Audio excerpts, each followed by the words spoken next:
If you are looking for a way to restart your Roku TV using only the remote, then in this video I'll show you 2 ways to do that, either from the settings or by using the secret button combination on your remote. So let's begin.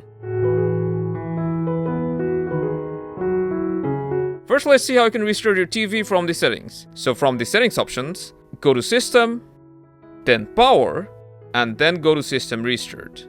Then just press Restart again, and now your Roku TV will turn off and turn on back again.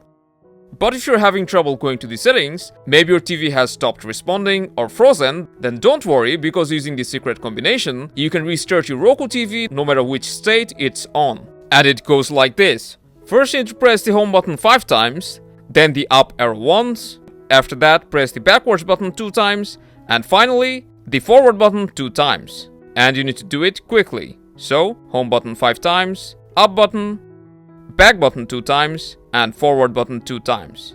You may see your TV moving on its own, and after a while it will reboot. So be patient until your TV turns off and turns on again. So that's how you can restart your Roku TV using only your remote. Hope this was helpful, make sure to leave a like and subscribe for more.